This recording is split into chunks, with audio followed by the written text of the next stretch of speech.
말씀 보시겠습니다. 고린도후서 5장 1절에서 10절 말씀. 고린도후서 5장 1절에서 10절 말씀. 신약성경 290쪽입니다. 고린도후서 5장 1절에서 10절 말씀입니다. 우리 찾으신 줄 믿고 한 절씩 교독하시겠습니다. 만일 땅에 있는 우리의 장막집이 무너지면 하나님께서 지으신 집, 곧 손으로 지은 것이 아니요 하늘에 있는 영원한 집이 우리에게 있는 줄 아느니라.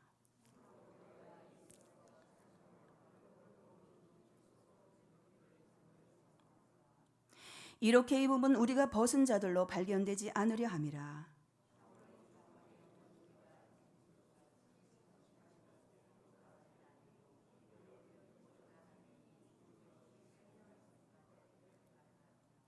곧 이것을 우리에게 이루게 하시고 보증으로 성령을 우리에게 주신 이는 하나님이시라.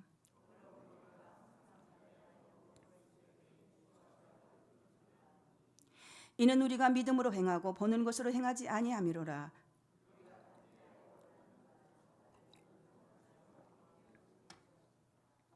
그런즉 우리는 몸으로 있든지 떠나든지 주를 기쁘시게 하는 자가 되기를 힘쓰노라. 다 같이 함께 읽겠습니다. 이는 우리가 다 반드시 그리스도 심판대 앞에 나타나게 되어 각각 선악간에 그 몸으로 행한 것을 따라받으려 함이라. 아멘.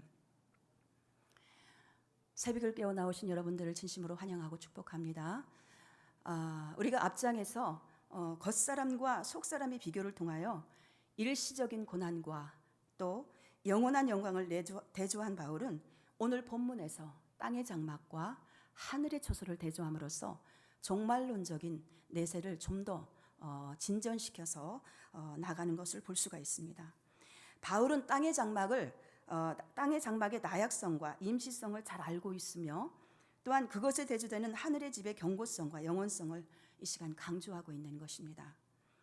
즉 하늘의 집은 공간적인 면에서 땅에 대조되는 하늘이고 또 시간적인 면에서 땅의 장막은 임시적인 장막에 비해 하늘 초소는 영원하다라는 것입니다. 그러므로 우리 성도들의 선택은 분명해진 것이죠. 오늘 본문을 크게 네 가지로 구분할 수가 있습니다. 1절 말씀에 보면은 땅의 장막과 하늘의 집, 또 2절에서 5절 말씀은 우리가 덧입어야 하는 이유, 또 6절에서 9절 말씀은 담대한 믿음에 대해서, 또 10절 말씀은 행함과 보응에 대해서 오늘 기록이 되어 있습니다. 첫 번째 땅의 장막과 하늘의 집에 대해서 우리 한번 살펴보도록 하겠습니다. 1절 말씀에 보면 만일 땅에 있는 우리 장막집이 무너지면 하나님께서 지으신 집, 곧 손으로 지은 것이 아니요 하늘에 있는 영원한 집이 우리에게 있는 줄 아느니라 그랬는데, 여기서 땅에 있는 장막집은 우리의 현재 육체를 가리킵니다. 본래 장막집은 천막을 뜻하는데, 그러므로 인간의 육체를 천막집에 비유한 것은 천막집은 일시적인 거처이기 때문에 인간의 육신도 영구적이지 못하고 일시적이라는 의미입니다. 또 본문에서 무너지다라는 말은 해체하다라는 뜻으로 죽음을 가리키는데, 마치 낡은 천막이 해체되듯 우리의 육신도 늙고 병들어 노쇠해지면 죽음으로써 썩어져갈 그런 흙으로 돌아갈 것을 의미하는 것입니다. 그런데 바울은 여기서 아주 중요한 말을 하였습니다. 그것은 우리의 장막집이 무너지면 하늘에 있는 영원한 집이 우리에게 있다라는 것입니다.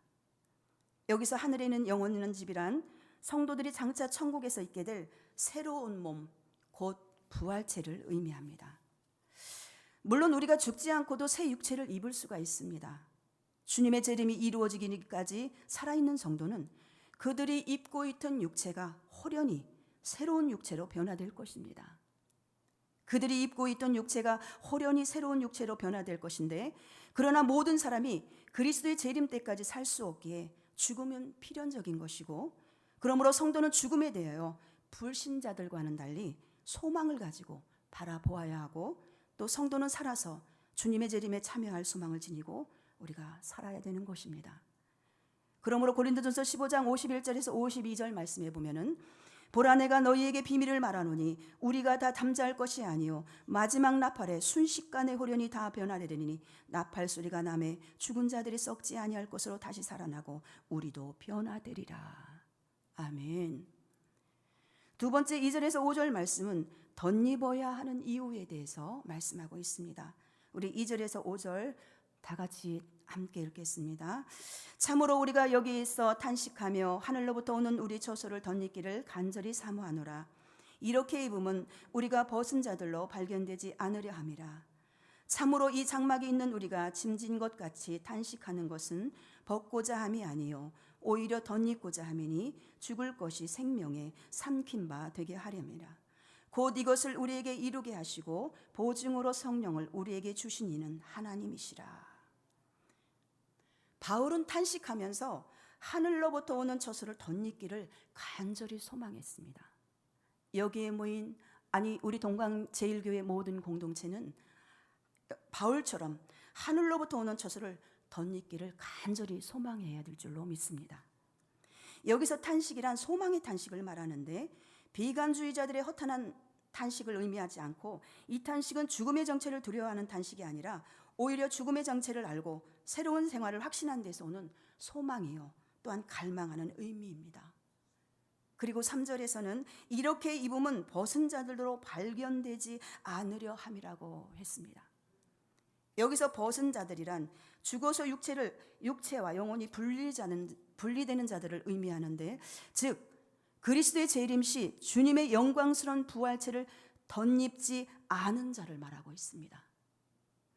즉 바울은 육체를 떠난 영혼을 마치 옷을 벗은 몸처럼 본 것입니다. 어쨌든 바울은 현재의 몸을 입은 상태에서 주의 재림을 맞음으로 그 몸이 신령한 몸으로 변화되기를 바랐던 것입니다.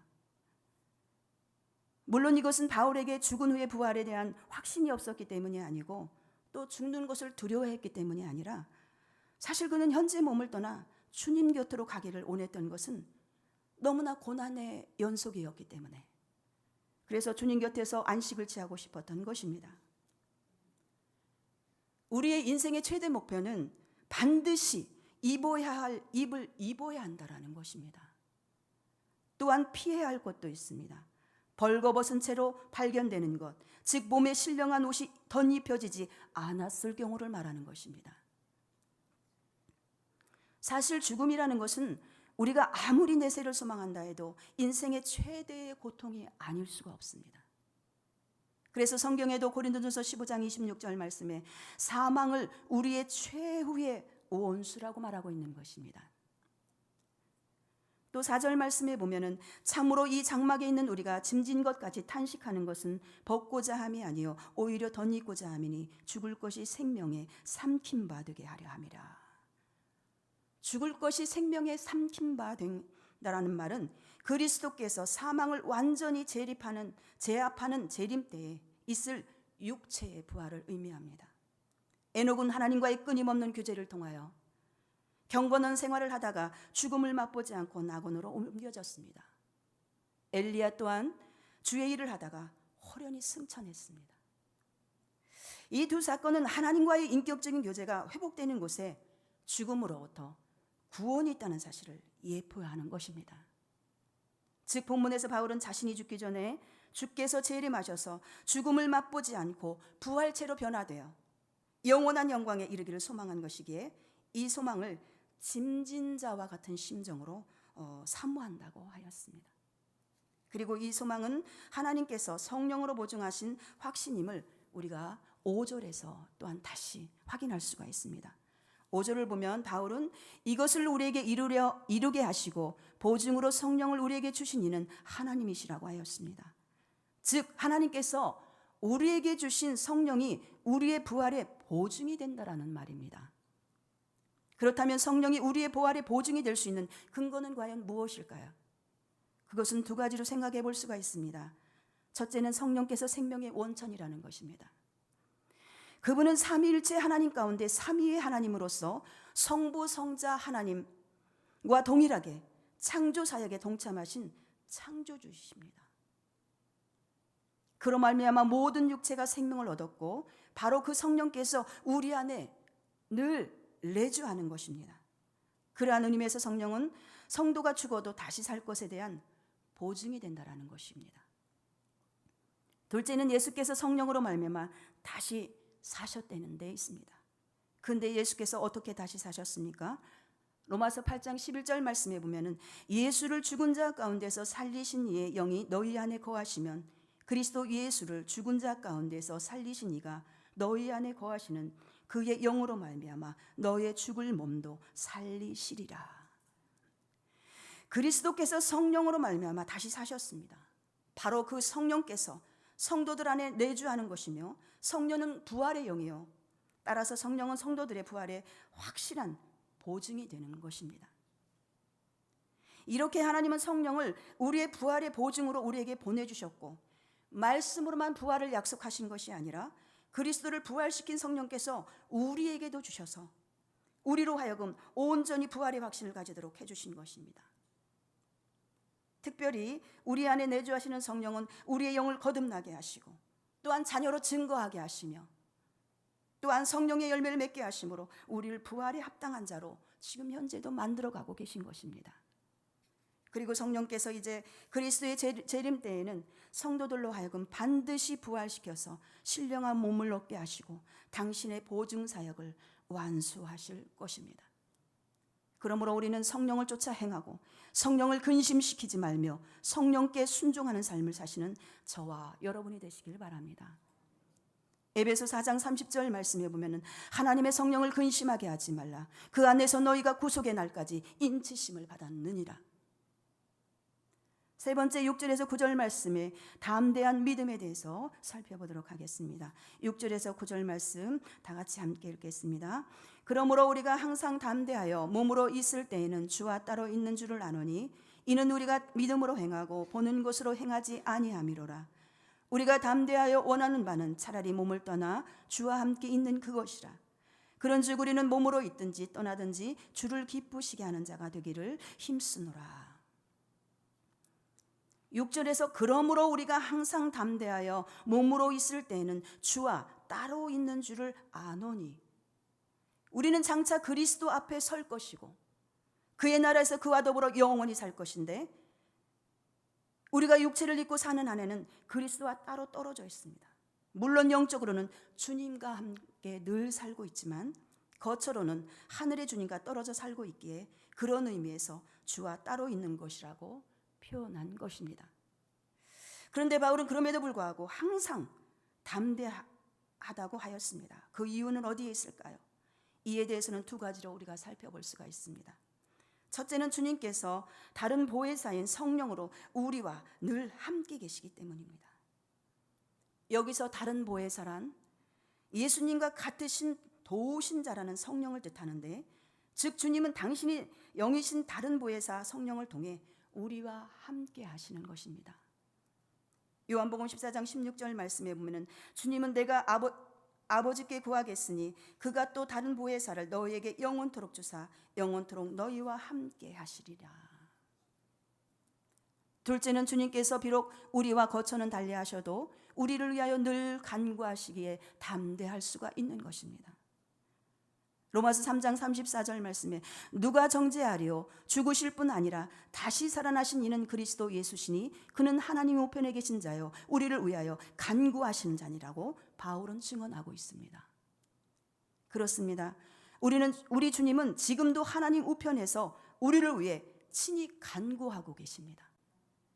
바로 그러한 의미에서 우리는 주와 따로 거해도 사실은 주님과 함께 있는 것이므로, 그러므로 매사에 우리가 담대히 행해야 할 줄로 믿습니다.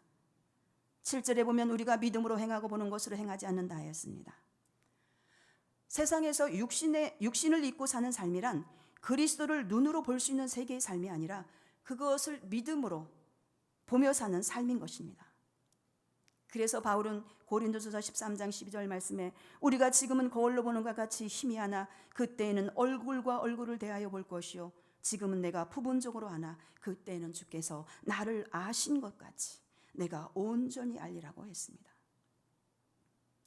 그렇다면 우리가 이 땅에서 어떻게 하는 것이 믿음으로 행하는 것일까요? 믿음으로 행한다는 것은 예수 그리스도를 믿음의 눈으로 보고 행한다는 것입니다. 이 믿음이야말로 기독교의 신앙의 핵심인 것입니다. 네 번째 행함과 보응에 대해서 10절 말씀 다 함께 읽겠습니다. 이는 우리가 다 반드시 그리스도 심판대 앞에 나타나게 되어 각각 선악간에 그 몸으로 행한 것을 따라 받으려 함이라. 굉장히 중요한 말씀입니다. 10절은 성도가 그리스도의 중심의 삶을 살아야 하는 이유가 여기에 담겨져 있습니다. 여기서 말하는 심판은 베이마토스라는 헬라어로 상급을 가르는 심판대를 뜻하는데, 우리가 반드시 상급을 가르는 그리스도의 심판대 앞에 서기 때문입니다. 언젠가 이 세상에서의 삶을 평가받을 날이 오며 주 앞에 서는 날 모든 것이 다 드러나게 되어 있습니다. 여기서 보면 바울은 우리가 반드시 그리스도의 심판대 앞에 드러나 각각 선악간에 그 몸으로 행한 것을 따라 보응받게 되는 심판을 받게 될 것이라고 하였습니다. 여기서 그리스도의 심판대란 종말론적 최후 심판이 이루어질 하나님의 심판대를 가리킵니다. 이를 그리스도의 심판대로 표현한 것은 하나님의 심판이 그리스도를 통해 이루어질 것이기 때문이고, 바울은 우리가 다 반드시 심판받을 것이라고 하였습니다. 그러므로 고린도전서 15장 58절 말씀에서 항상 주의 일에 더욱 힘쓰는 자가 되라. 이는 너희 수고가 주 안에서 헛되지 않는 줄을 알미라. 히브리서 기자는 히브리서 9장 27절에 한 번 죽는 것은 사람에게 정한 것이요 그 후에는 반드시 심판이 있으리니. 하나님의 심판이 반드시 있음을 우리가 알아야 합니다. 성경은 하나님은 사랑의 하나님이면서 심판하시는 공의의 하나님이심을 말합니다. 심판의 결과는 상과 벌이 있고 영생과 영벌이 있습니다. 마지막 심판 흰보자 심판 시에는 인류 역사와 지구 역사에 살았던 모든 사람이 부활하여 행위록과 생명록에 의한 심판을 받게 될 것입니다. 누구든지 생명책에 기록되지 못한 자는 불못에 던져지리라. 생명책에 기록되지 못한 자는 이와 같이 비참한 운명을 맞게 되는 것이죠.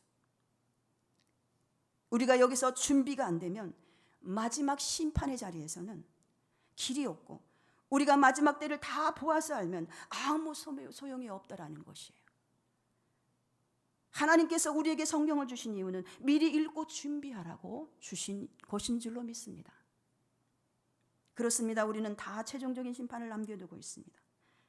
그러므로 우리는 이 심판을 대비해야 하며, 바울은 우리가 각각 선악간에 그 몸으로 행한 것을 따라 심판을 받는다고 했습니다. 특별히 이는 그리스도에 대한 태도와 밀접한 연관이 있는데, 즉 그리스도를 중심으로 살았느냐 그렇지 아니하냐, 여기서 말하는 행위요 또한 심판의 기준인 것입니다.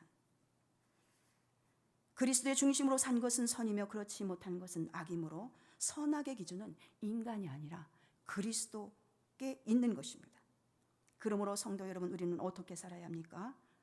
오늘도 저와 여러분은 삶으로 한 페이지를 써 내려가야 합니다. 그래서 9절 말씀처럼 사나 죽으나 주를 기쁘시게 하는 자가 되기를 힘써야 하고, 모두 그리스도 중심의 삶을 살아 주를 기쁘시게 함으로 우리 모두 다 영생구원으로 나올 수 있기를 간절히 소원하며 기도합니다. 현재 눈으로 보고 귀로 듣는 것 가지고는 하나님을 기쁘시게 할 수가 없습니다. 그러므로 믿음으로 그리스도를 바라보고, 믿음으로 부활의 영광을 바라보고, 믿음으로 그리스도의 심판대를 바라보시기 바랍니다. 그래야 환경이 어떠하든지, 사람이 무엇라 하든지 초지일관, 직분과 사명을 감당함으로 고난이 와도 견고하게 흔들리지 않고 주를 위해 일할 수 있으며, 불의한 세상의 유혹을 이기고 거룩하고 이로운 생활을 우리가 할 수 있는 것입니다. 무엇보다도 늘 기억하고 항상 잊지 않아야 할 것이 있습니다. 우리가 다 심판대 앞에 서게 되며 우리 몸으로 행한 것에 대해 선악간 보응받을 것이라는 점입니다. 과거의 나의 결정이 심판대 앞에 드러날 것입니다. 오늘 나의 선택이 보좌 앞에 판단될 것입니다. 하나님을 아버지라고 부를 수 있는 구원의 확신을 가진 성도는 심판날에 담대히 우리가 하나님 앞에 나갈 수가 있습니다. 저와 우리 공동체가 두렵고 떨림으로 구원을 이루어 심판날에 담대히 하나님 심판대 앞에 나갈 수 있기를 간절히 소망합니다. 기도하시겠습니다. 오늘 본문의 말씀을 묵상하시면서 땅의 장막에 거하는 삶은 불완전하고 항상 결핍을 느끼며 불완전한 삶이기에 우리가 하늘 초소를 덧입기를 간절히 사모하는 자 되게 하옵소서. 오늘도 성령을 쫓아 행하고 성령을 근심시키지 말고 성령께 순종하는 삶 되게 하심으로 성령의 열매로 부활에 합당한 자 되게 하옵소서. 날마다 그리스도와 연합하는 삶, 그리스도 중심의 삶 되게 하셔서 그리스도의 심판대에 서는 날 담대히 나갈 수 있게 해달라고, 두렵고 떨림으로 구원을 이루게 해달라고 주여 삼창하신 후에 합심하여 기도합니다. 주여, 주여,